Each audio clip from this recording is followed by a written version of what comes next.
by the modes of material nature, for he is always situated in my transcendental loving service.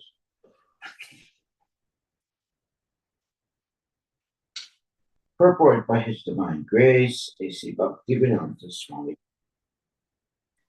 When the Supreme Personality of Godhead appears in this material world, he is not affected by the modes of material nature. So, with the Supreme Personality of Godhead, even though they be within the material body or the material world, are not affected by the material qualities. That is explained very nicely in Bhagavad Gita 14:26. Mam chayo vibhicharena bhakti yogena sevate sagunam samatityaitam brahmabhuyaya kalpate. One who is unflinchingly engaged in the devotional service of the Lord surpasses the material qualities and attains Brahman realization.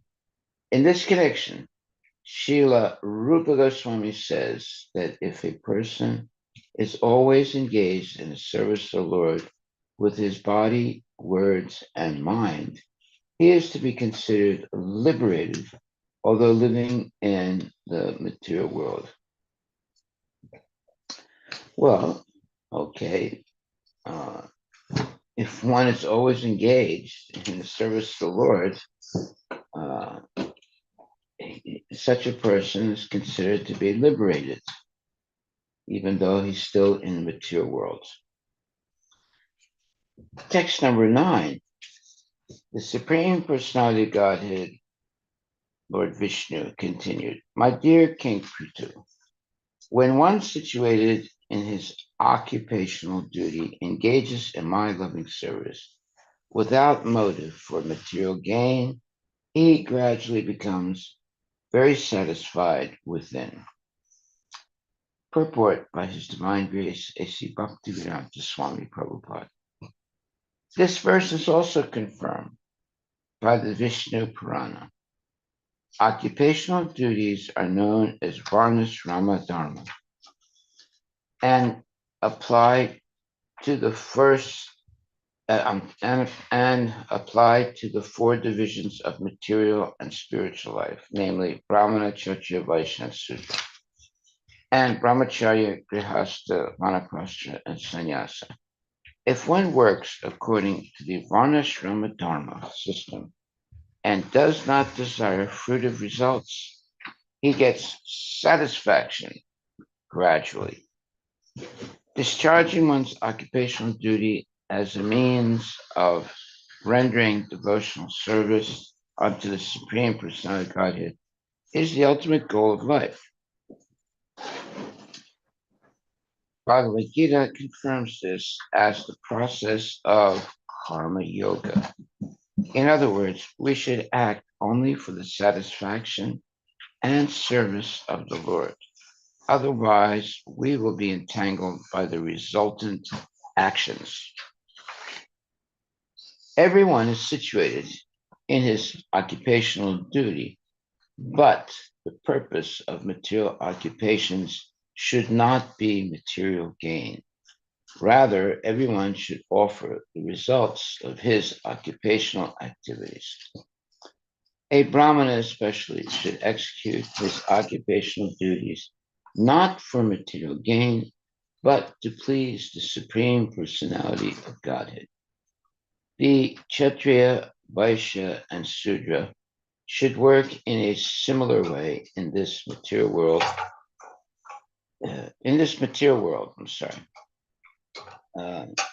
The Kshatriya, Vaishya, and Sudra should work in a similar way. In this material world, everyone is engaged in various professional and occupational duties, but the purpose of such activities should be to please the Supreme Personality of Godhead. Devotional service is very simple, and anyone can adopt it. Let one remain what he is. He need only install the deity of the Supreme Lord in his house. The deity may be Radha Krishna or Lakshmi Narayana. There are many other forms of the Lord. In this way, a Brahmana, Kshatriya, Vaishya, Sudra can worship the deity with the results of his honest labor. Regardless of one's occupational duty, one should adopt the devotional means of hearing, chanting, remembering, worshiping, offering everything to the Lord, and engaging in his service. In this way, one can very easily engage himself in the service of the Lord. When the Lord is pleased with one's service, one's mission in life is fulfilled. Okay, well, that is a description of how to have a successful spiritual life. So, what does it say? It says here, devotional service is very simple. Devotional service is very simple, and anyone can adopt it. Let one remain what he is. In other words, you don't have to change your position. You can remain in your normal situation. Therefore, it says, let one remain what he is. He need not install the deity of the Supreme Lord. He need only install the deity of the Supreme Lord in his house. The deity may be Radha Krishna or Lakshmi Narayana. There are many other forms of the Lord. In this way, a Brahmana, Kshatriya, Vaishya, or Sudra can worship the deity with results of his honest labor, regardless of one's occupational duty. One should adopt the devotional means of hearing, chanting, remembering, worshiping, offering everything to the Lord, and engaging in his service. In this way, one can very easily engage himself in the service of the Lord.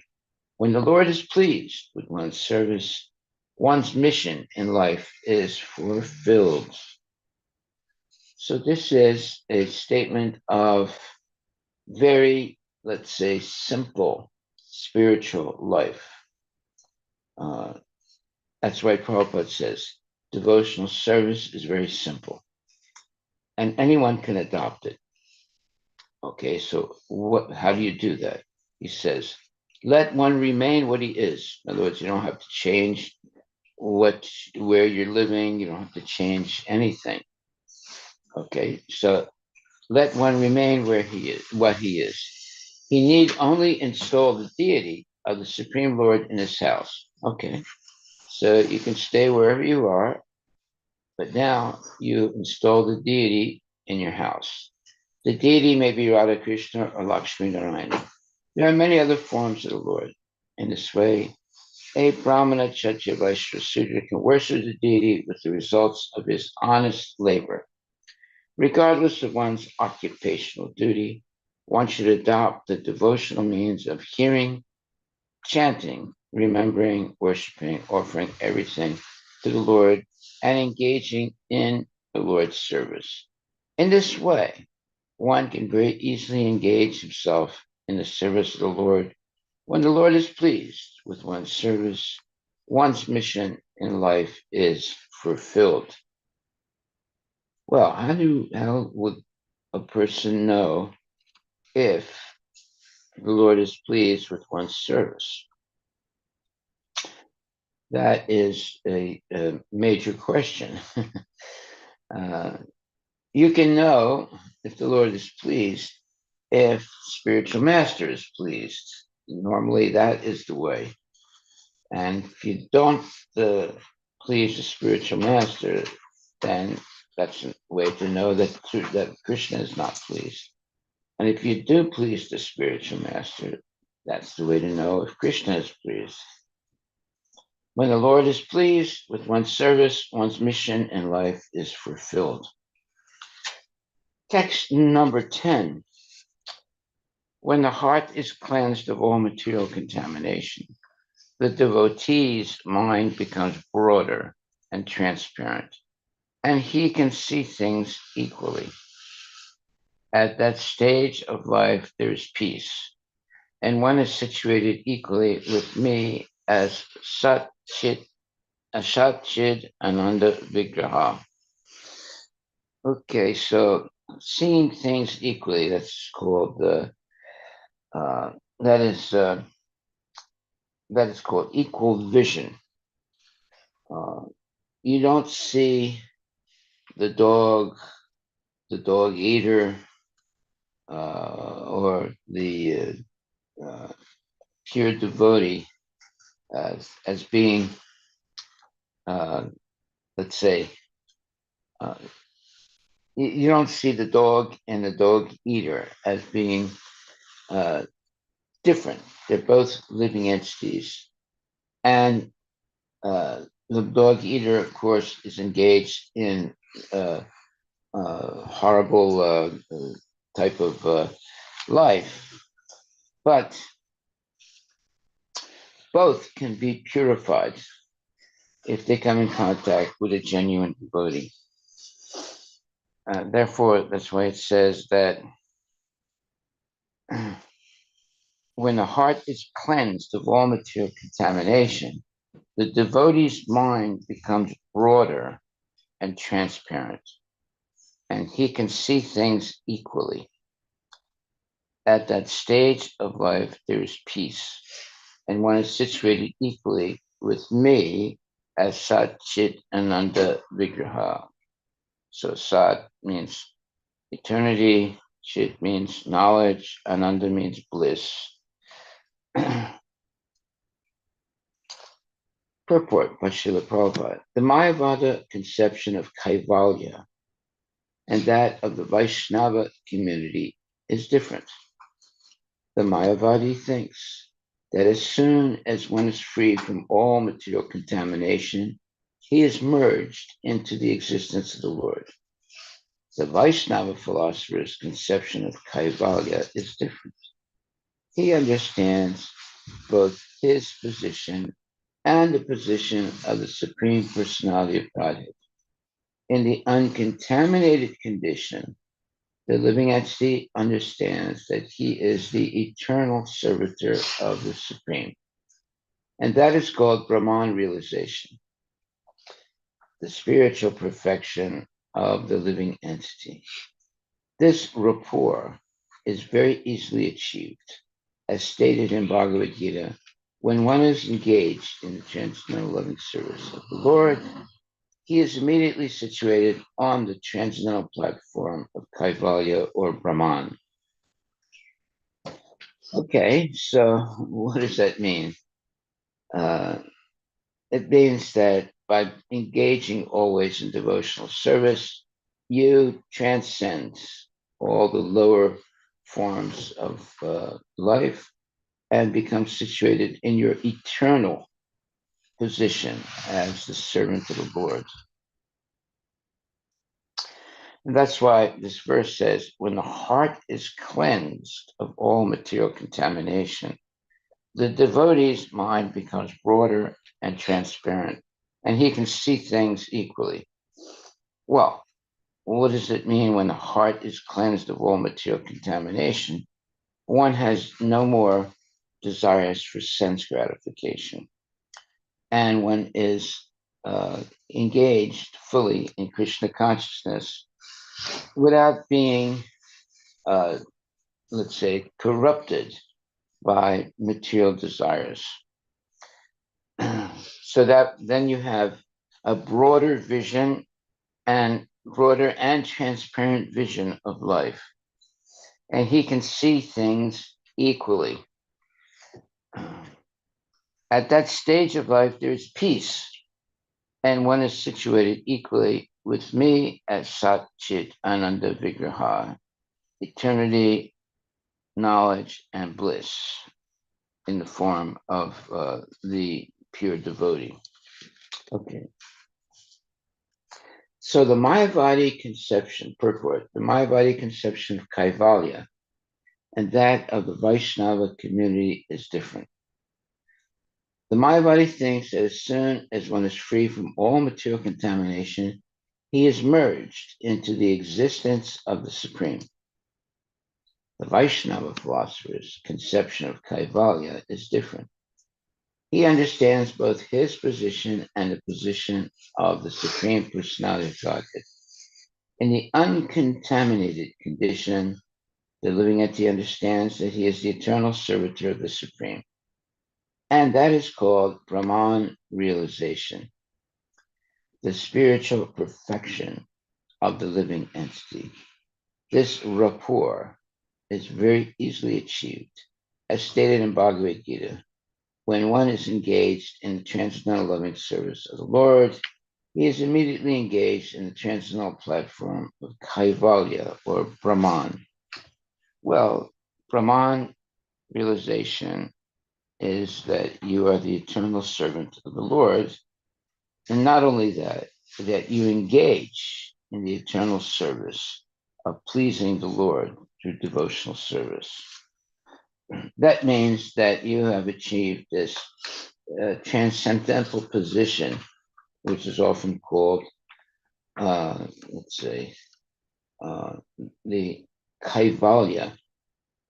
The Mayavadis have a different understanding of Kaivalya.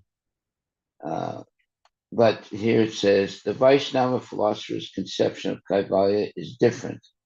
He understands both his position and the position of the Supreme Personality of Godhead. Yeah, so his position is always subordinate to the Supreme Lord and always engaged in the service of the Lord.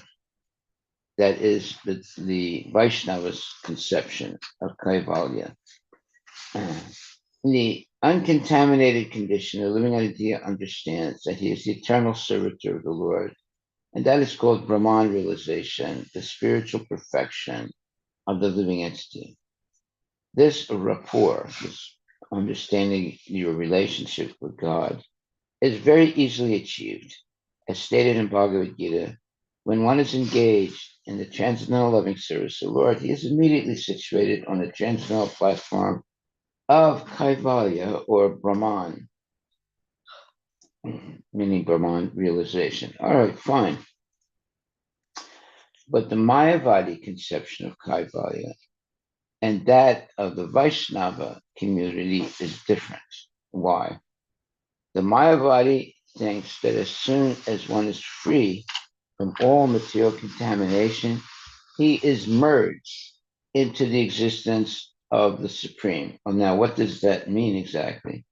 That means that he gives up personal existence and he merges into the Lord.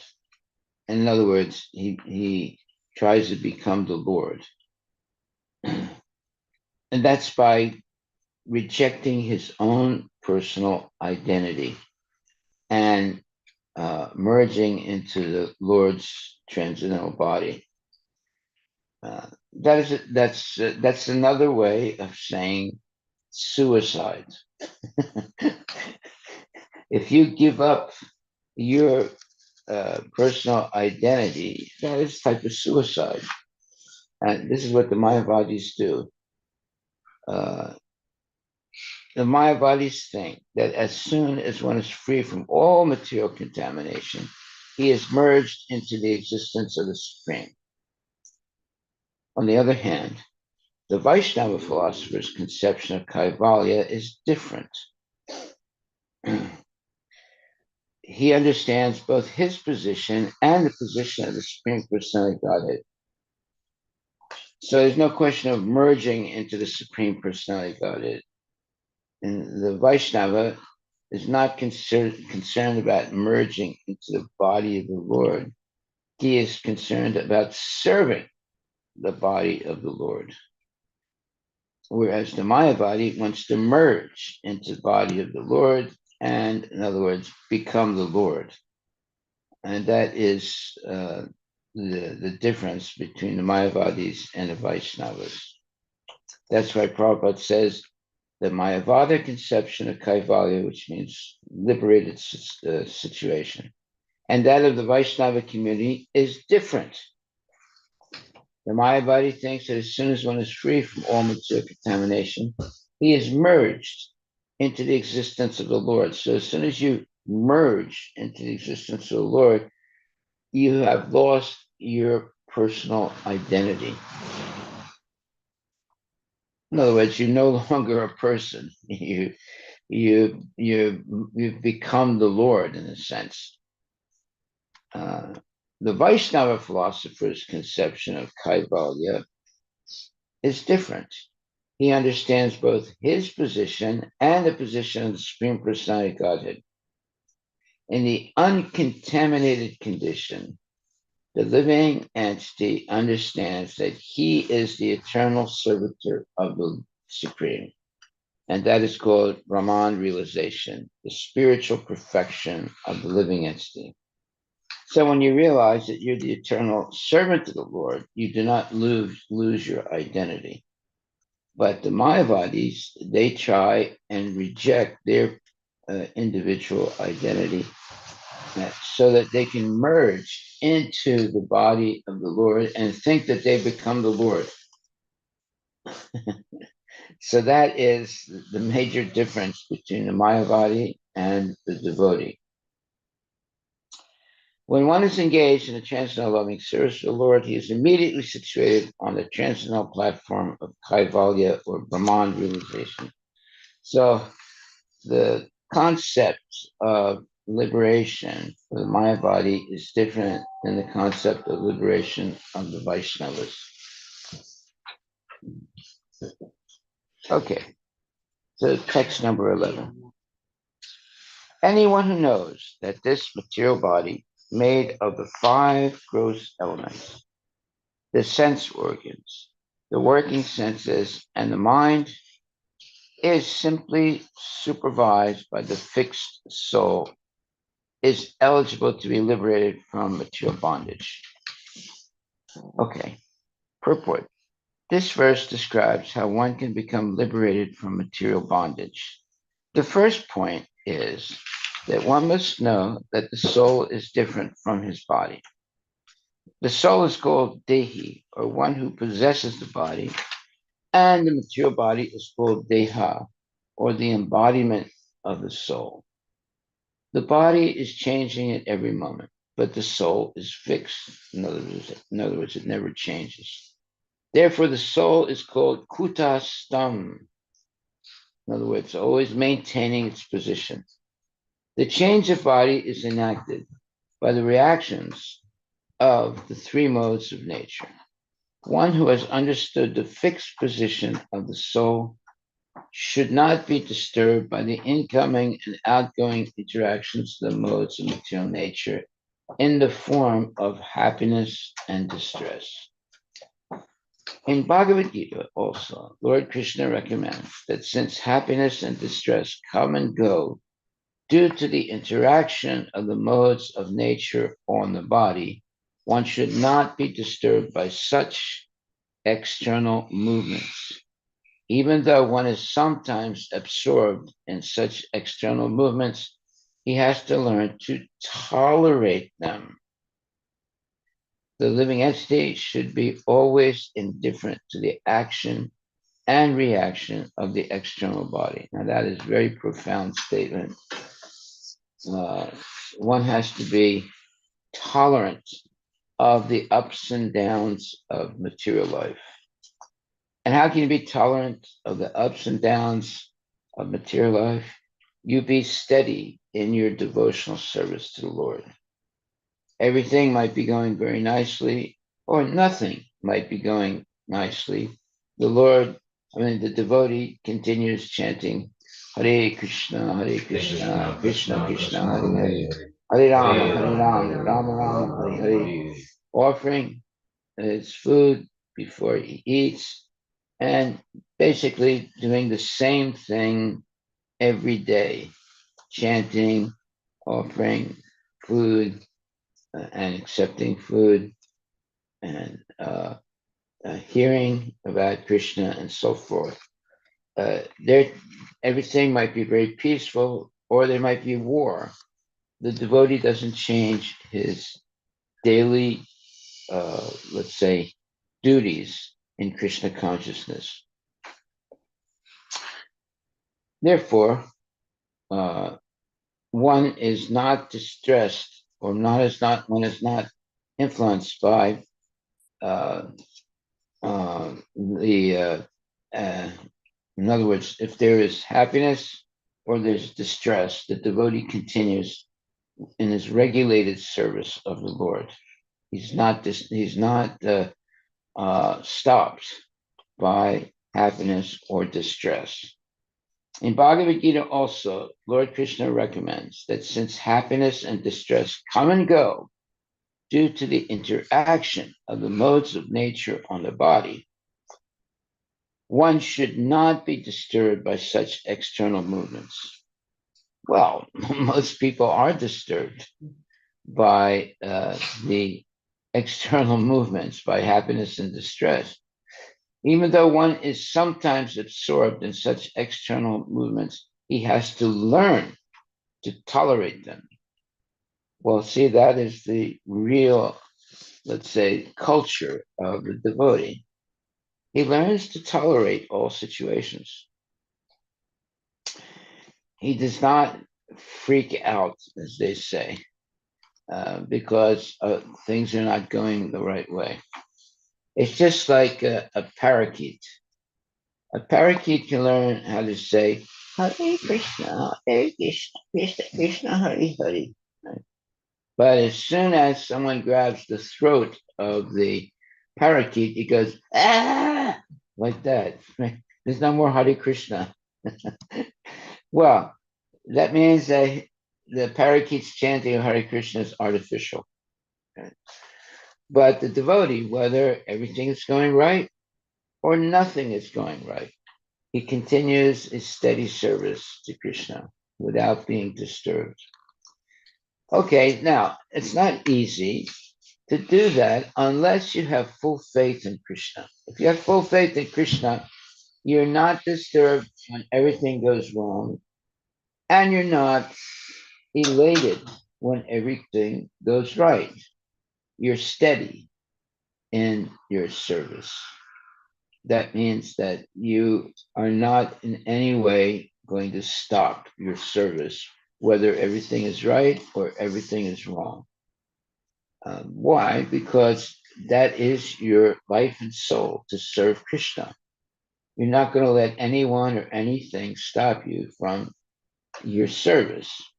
And we should never, once we have service, we should never give it up because that defines who we are as a devotee. In the Bhagavad Gita also, Lord Krishna recommends that since happiness and distress come and go due to the interaction of the modes of nature on the body, the modes of nature, goodness, passion, and ignorance, one should not be disturbed by such external movements, even though one is sometimes absorbed in such external movements. He has to learn to tolerate them. Now, most people's toleration is very low, but a devotee has tremendous level of toleration. Why? Because he has complete faith in Krishna. He knows that Krishna is the Supreme Personality of Godhead. He knows that not even a blade of grass moves the uh, without the sanction of the Lord. Therefore, no matter what happens, he knows that this is Krishna acting, and therefore he remains very patient and does not become freaked out and loses faith in the Lord. Krishna has a plan. Now, we don't know exactly what his plan is, but if we wait patiently and continue our service, we will know what his plan is because it'll be revealed. So we have to have that faith that Krishna actually exists. He is the Supreme Personality of Godhead. Not even a blade of grass can move without the sanction of the Lord. So there's no reason to be anxious. one should continue doing the service without interruption. In Bhagavad Gita, also, the Lord recommends that since happiness and distress come and go due to the interaction of the modes of nature on the body, one should not be disturbed by such external movements. Even though one is sometimes absorbed in such external movements, he has to learn to tolerate them. That's a big word, tolerate. That means that if it's very cold, well, you put on more clothing. And if it's very hot, well, you don't have to put on so much clothing. But either way, you continue serving Krishna. You tolerate things. You adjust to your situation. You don't let anything stop you from your regulated devotional service. The living entity should be always indifferent to the action and reaction of the external body. So we should not be controlled by the bodily situations. We should be, like, for example, let's say you get a toothache. That should not stop you from chanting Hare Krishna. Or you have a headache. Or you're in a war zone and there are bombs being exploded all around you. You should not chant, you should not stop chanting Hare Krishna. Yes. Hare Krishna Maharaj, sometimes when you have fever or you have headache, Yeah. it's very hard to focus and chant Maharaj. Yes. How do you still do it, Maharaj? I try to do, but it does get affected. Take some aspirin. Then but you can't do it when you're sick, Maharaj. So you take medicine. When you get better, then you can chant. No, you can chant. You can chant quietly, silently, in your mind. Right? So you might be so sick you can't even chant out loud, but you can chant silently in your mind. See, no one can stop you from being Krishna conscious. You have to understand that. You might switch from chanting out loud to chanting silently because of, bad situation. Let's say your husband, does not like Hare Krishna. Okay, well, you still chant your rounds, but you take a walk, right?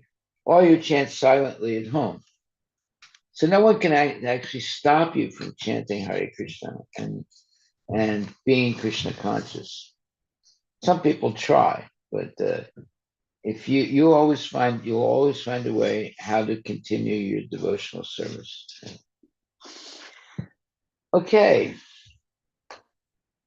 so our takeaway here is very important. It says in Bhagavad Gita also, Lord Krishna recommends that since happiness and distress come and go due to the interaction of the modes of nature on the body, one should not be disturbed by such external movements, even though one is sometimes absorbed in such external movements. He or she has to learn to tolerate them. Now, you can, just like there's let's say, there's a thermometer, right? And it tells you, either how cold it is or how warm it is, right? So we should not, our life should not be changed by the degrees of the thermometer. Sometimes it might be freezing, sometimes it might be pleasant, sometimes it might be very hot. We should not be disturbed by these different uh, temperatures. We should be steady in our devotional service. That means we have to have a very high level of tolerance. And the what is the example of tolerance? Well, when you get angry and you really want to scold someone, uh, you stop yourself. That means you're tolerant. you're tolerant because you know whatever is happening, it is temporary. So if you remain tolerant, eventually the problem goes away. By the way, all problems are going to be resolved as time goes on because people are going to get old, they're going to get sick, and they're going to die. So you just have to be tolerant. That's all. You just have to be patient and tolerant, and all problems go away because people get old, they get sick, they die, and so forth. Or some people, finally come to the realization that what they're saying or doing is wrong, and then they apologize. So you have to be tolerant. But to learn to be tolerant, you have to chant your rounds every day. Hare Krishna, Hare Hare Krishna, Krishna, Krishna Krishna Krishna, Krishna, Hare Hare Hare, Hare, Hare Hare Rama, Rama, Hare Hare Rama, Rama, Rama Rama Rama, Rama, Hare Hare Hare. Hare. I want to kill this person, but I'm not going to do it because uh, this would not please Krishna if I do it. Right. So that means you're actually able to talk to yourself. You say, well, should I do this or should I not do this? Well, I should not do it if it doesn't please Krishna. Okay, but I want to kill somebody, but that will not please Krishna. So therefore, I won't kill that person. Right. So you have to be able to talk to yourself, but that doesn't mean you're crazy. It means that you're thinking what is the right thing to do. And when you can't really figure out what the right thing to do is, you ask your bona fide spiritual master or some bona fide spiritual authority and get help to understand what the right thing to do is. Okay, so one who has understood the fixed position of the soul. Well, what's the fixed position of the soul? The soul is eternal. That's the fixed position of the soul. You can't kill the soul. You can't injure the soul. You can't make the soul wet or dry or whatever. One who has understood the fixed position of the soul should not be disturbed by the incoming and outgoing interactions of the modes of material nature, goodness, passion, and ignorance, in the form of happiness and distress. Yeah, sometimes there's going to be happiness in your life, sometimes life will be very distressful. You should not, you should be in a fixed position of the soul and not disturbed by the incoming and outgoing interactions of the modes of material nature. In Bhagavad Gita, also, Lord Krishna recommends that since happiness and distress come and go due to the interaction of the modes of nature on the body, one should not be disturbed by such external movements. Like, for example, you might injure your hand. Does that mean you stop chanting Hare Krishna? Does that mean that you get really angry at Krishna because you thought Krishna would protect you always, and now your hand is hurt?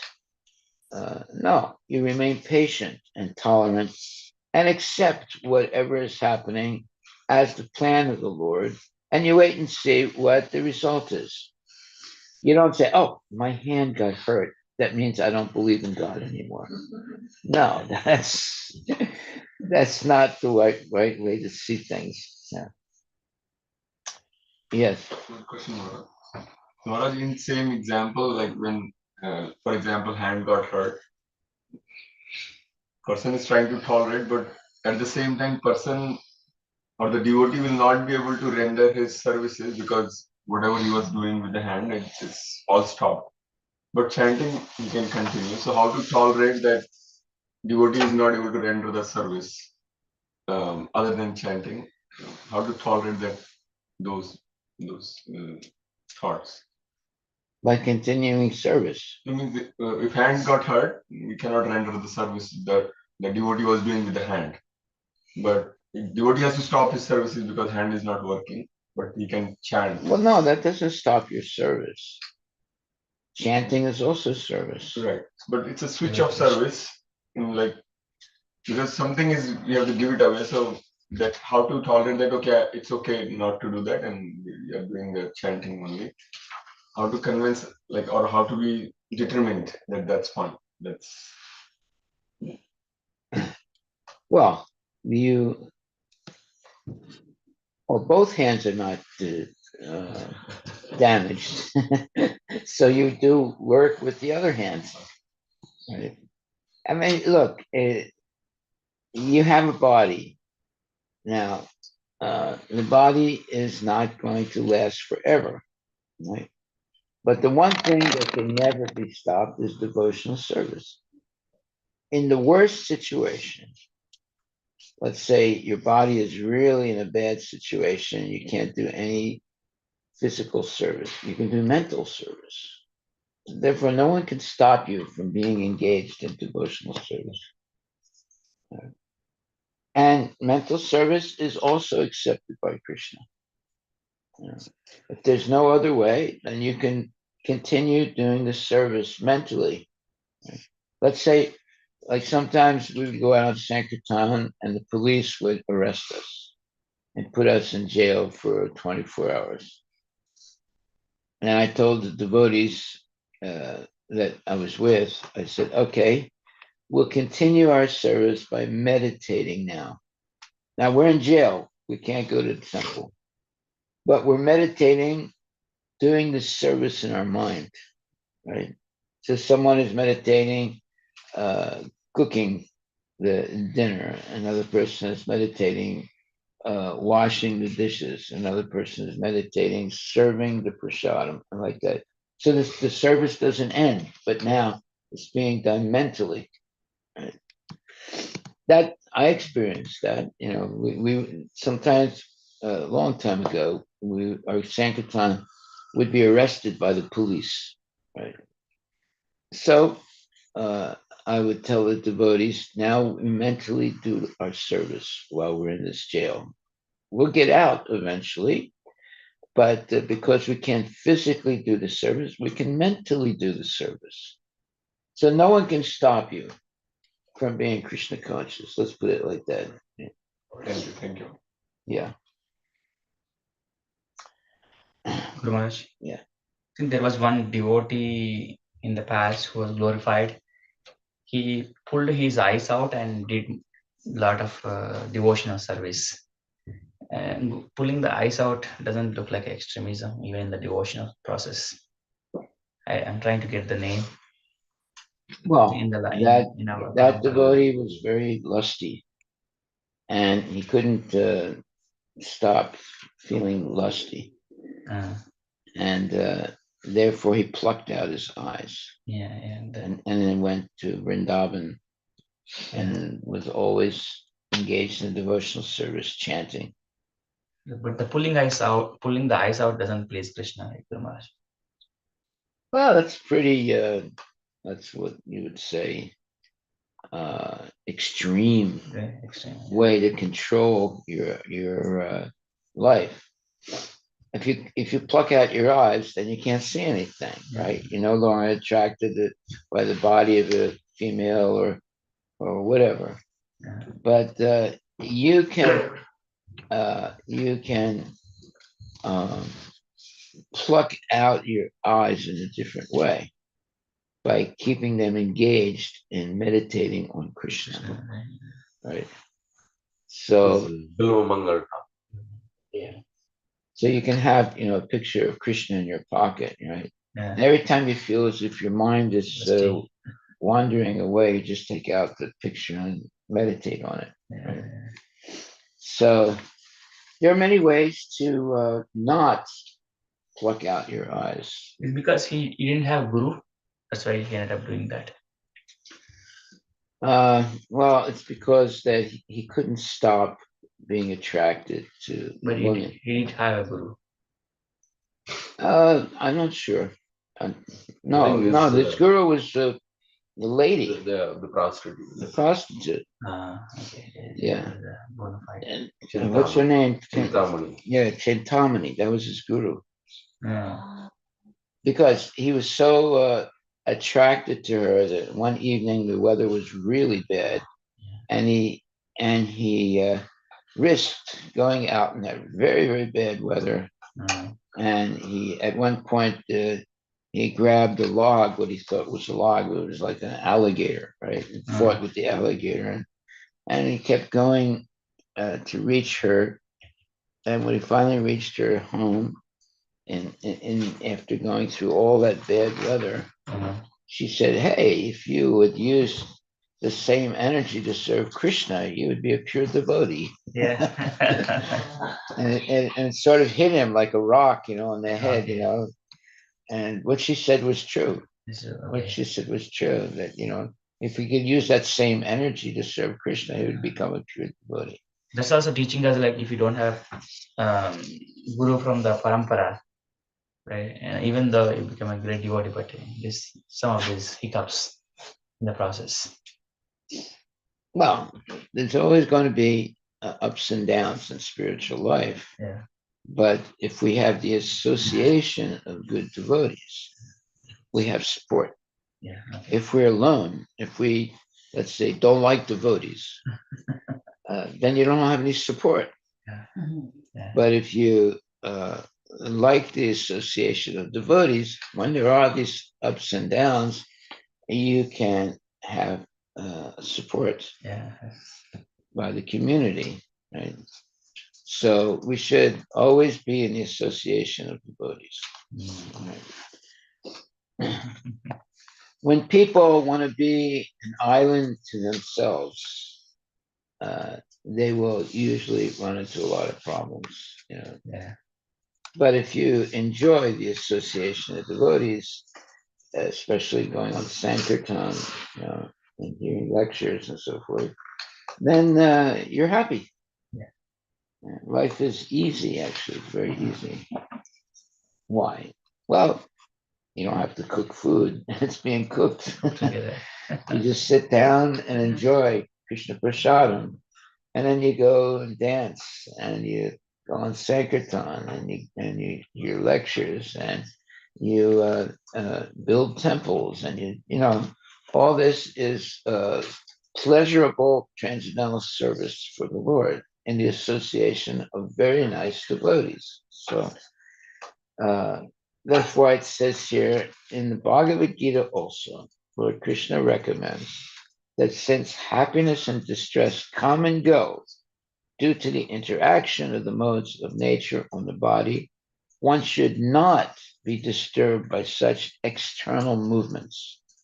Even though one is sometimes absorbed in such external movements, he has to learn to tolerate them.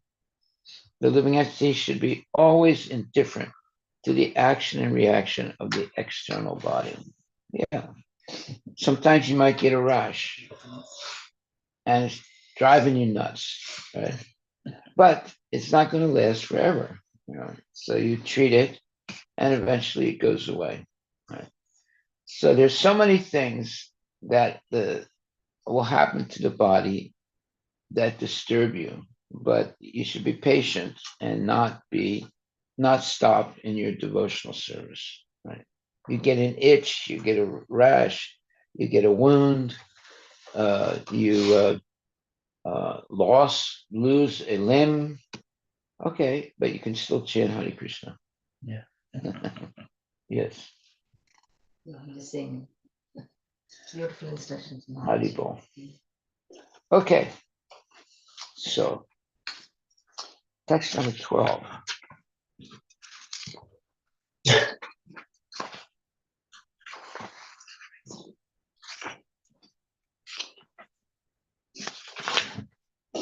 Lord Vishnu told King Prithu, my dear king, constant change of this material world is due to the interaction of the three modes of material nature. The five elements, the senses, the demigods who control the senses, as well as the mind, which is agitated by the spirit soul. All these taken together comprise the body. Since the spirit soul is completely different from this combination of gross and subtle material elements, my devotee, who is connected to me in intense friendship and affection, being completely acknowledged, is never agitated by material happiness and distress. Wow, that's a nice verse. Never agitated by material happiness and distress. Purport by Srila Prabhupada. The question may be raised that if the living entity has to act as the superintendent of the activities of the bodily combination, then how can he be indifferent to the activities of the body? That's a good question. The answer is given here.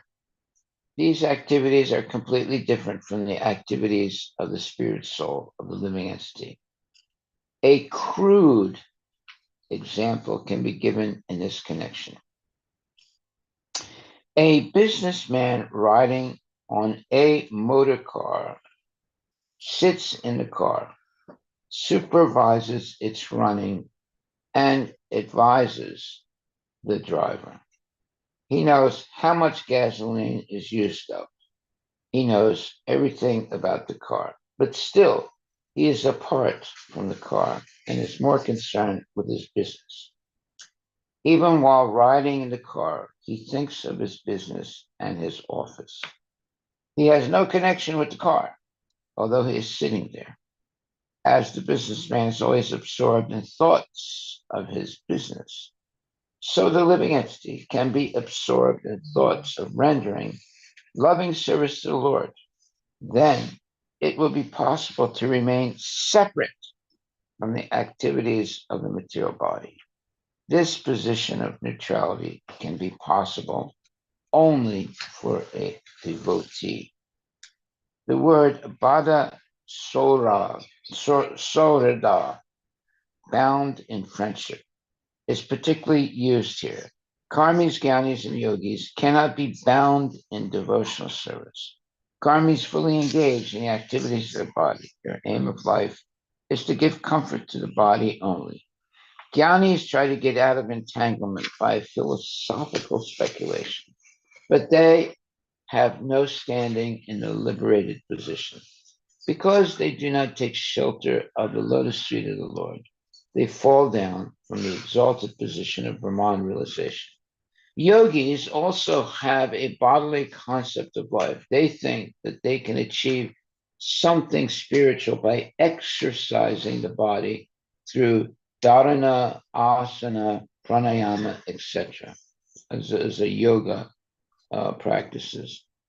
A devotee's position is always transcendental because of his intimate relationship with the Supreme Personality of Godhead. Therefore, to remain always aloof from the actions and reactions of the body and engage in one's real occupation, namely rendering service to the Lord, can be possible only for devotees.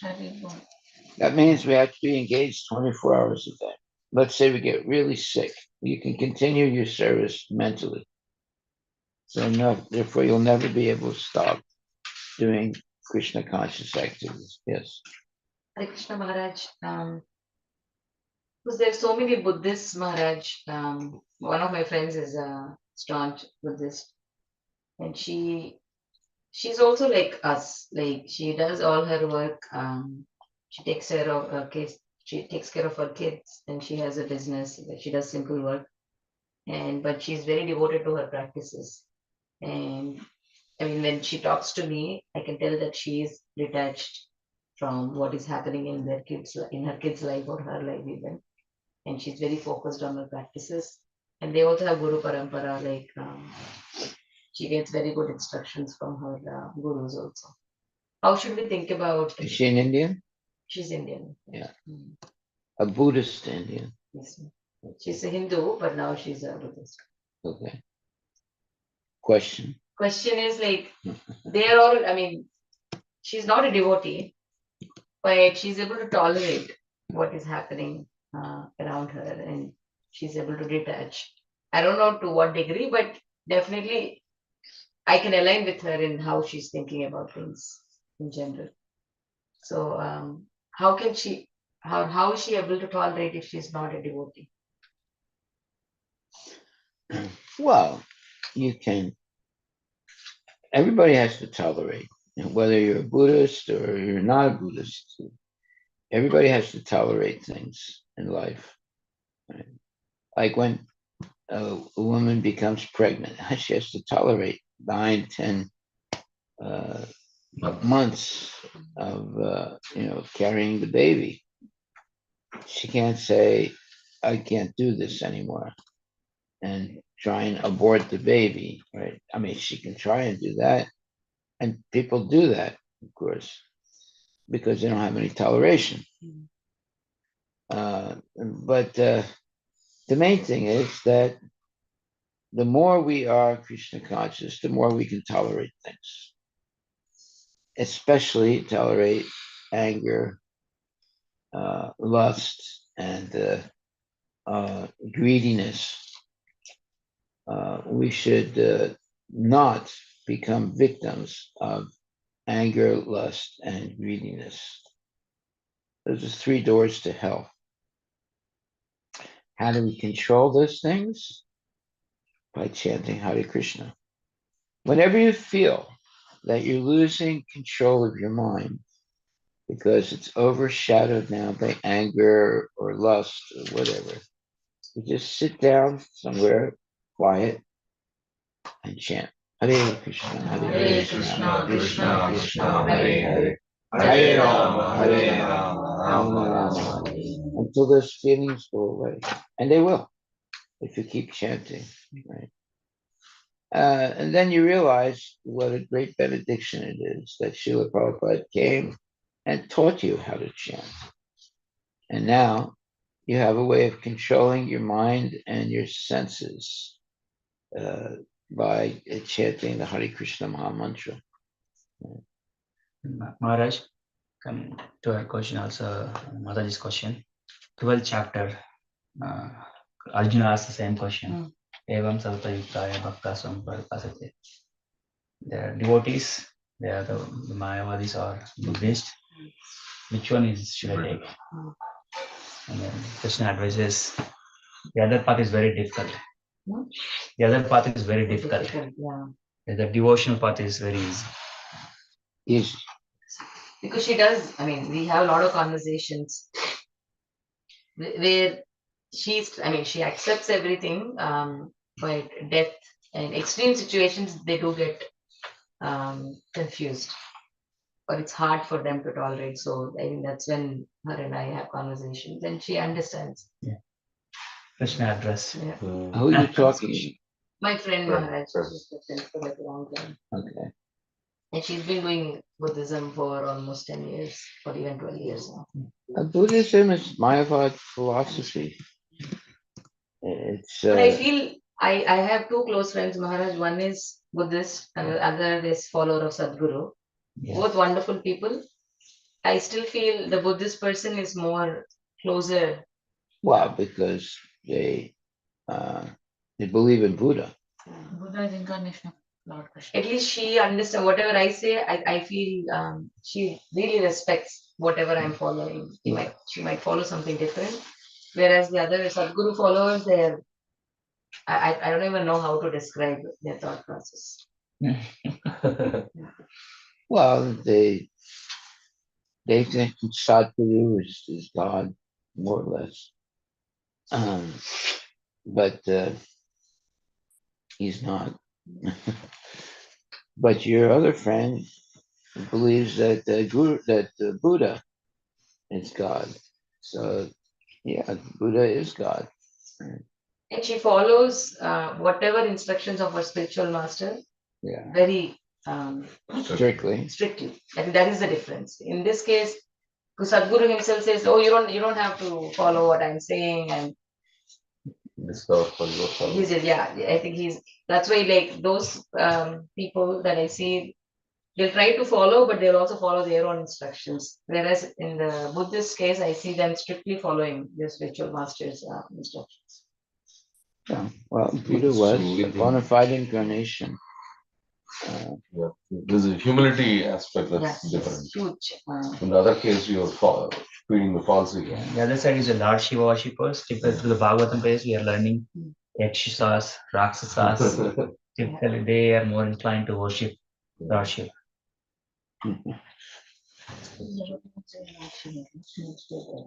That's what they worship. Adiguru is like he has a Shiva figure or whatever. They are worshippers of Shiva. So our takeaway here is a devotee's position is always transcendental because of his intimate relationship with the Supreme Personality of Godhead. Therefore, to remain always aloof from the actions and reactions of the body and engage in one's real occupation, namely rendering service to the Lord, can be possible only for devotees. So that's our takeaway today. We should take that very seriously. If we are regulated in our devotional service, we can weather all situations of life. Good, bad, neutral, etc. So a devotee's position is always transcendental because of his intimate relationship with the Supreme Personality of Godhead. Therefore, to remain always aloof from the actions and reactions of the body and engage in one's real occupation, namely rendering service to the Lord, can be possible only for devotees. So regardless of the situation of the body, the devotee will always continue to perform devotional service. Therefore, to remain always aloof from the actions and reactions of the body and engage in one's real occupation, namely rendering service to the Lord, can be possible only for devotees. That is our takeaway for today. It's a poetry, a takeaway for today. I think that should be the takeaway for today. Whenever we post. That is all. I mean, in both the cases, also this 12th chapter, Krishna specifically says, right, Maharaj, and in the end, everybody has to reach him only. Which one? Reach Krishna. Yeah. So he says, like, the other path is difficult. Eventually, they will come to him. So it's not like that's the final destination. So they are just discovering that they are still on the journey. At least they have taken one path. So another interesting is in the depending on how the modes are operating on them. If the modes are operating in Tamaguna, those things look very dear to them. Krishna says, even the mode of ignorance, those things are still dear to them. Yeah, that's right. To them, the people. Yeah, to them. Yeah, it looks like when you see them, you'll say they love it. You'll see this. If Krishna said it's Priya to them. What verse is it? 12th chapter? 14. Yeah, the modes is in the 14th chapter, right? Yeah. But the 12th chapter will feel the what is the best path. Okay. So a devotee's position is always transcendental because of his intimate relationship with the Supreme Personality of Godhead. Therefore, to remain always aloof from the actions and reactions of the body and engage in one's real occupation, namely rendering service to the Lord, can be possible only for devotees. That is our takeaway for today. And that's why we have to chant our rounds every day. That reminds us that we're not this body and that we're the eternal servants of the Lord. That's what that's the effect of chanting your rounds every day. It's something that you have to do. You cannot stop doing it because it's recommended. When you get initiated, what do you promise? You chant Hare Krishna, Hare Krishna. Mahamantra, 16 rounds a day. You promise to do that at initiation, right? And also to eat only Krishna prasadam, and also to associate with devotees. But the main thing is chanting Hare Krishna Mahamantra at least 16 good rounds every day. So now it's 7:43. So we'll start to chant our rounds. Maybe you already finished them. I don't know. But chanting our rounds every day is a necessity if we want to be Krishna conscious. So that's our culture. Hare Krishna, Hare Krishna, Krishna Krishna, Hare Hare, Hare Rama, Hare Rama, Rama Rama, Hare Hare. Jai. So chant and be happy. Hare Bol, Jai, all glories to Srila Prabhupada. Prabhupada ki jai. Hare Krishna.